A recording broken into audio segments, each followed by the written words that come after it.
walaupun tingkat inflasi secara tahunan menurun, ya, namun sebetulnya secara bulanan tingkat inflasi nasional di bulan Maret mengalami kenaikan, ya, menjadi 0,18% month on month dari 0,16% month on month di bulan lalu. Ya.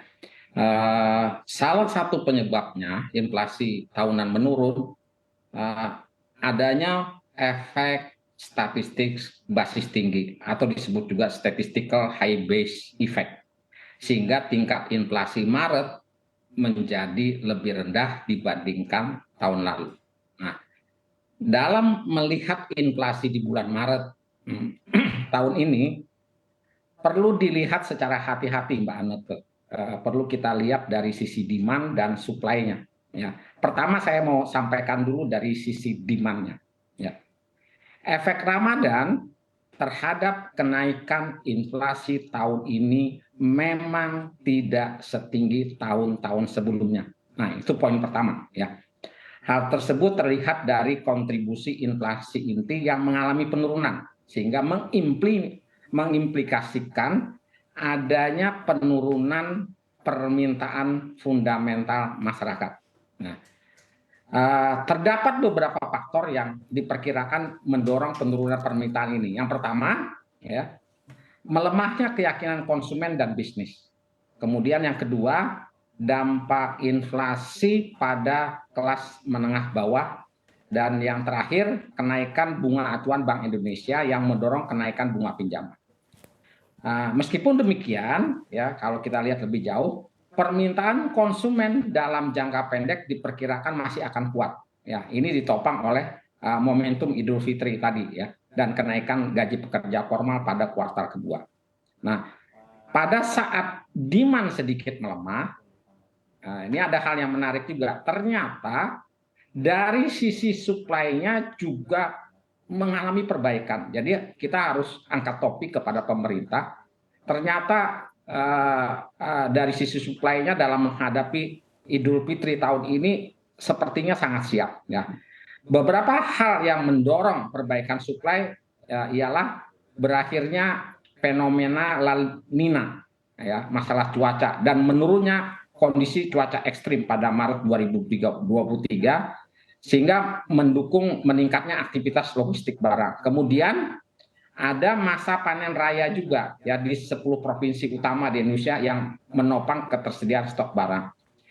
Kombinasi demand yang sedikit melemah, kemudian supply yang semakin membaik, inilah yang menyebabkan angka inflasi lebih rendah dari tahun-tahun sebelumnya. Begitu, Mbak Anke.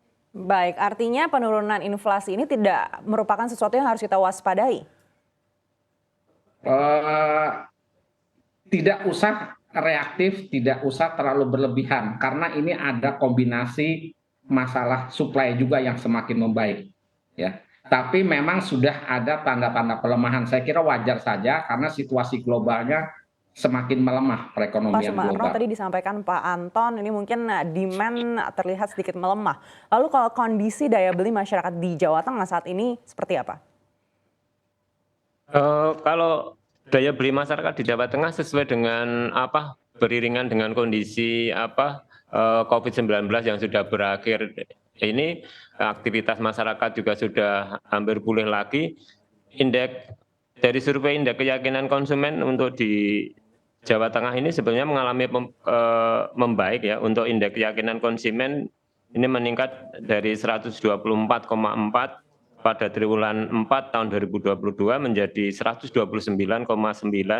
pada triwulan 1 di Januari Februari.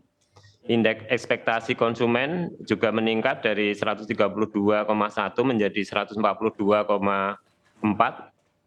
Indeks penghasilan meningkat pada triwulan 1 yaitu dari 121,4 dari triwulan sebelumnya menjadi dari 117 menjadi 121. Jadi ada peningkatan.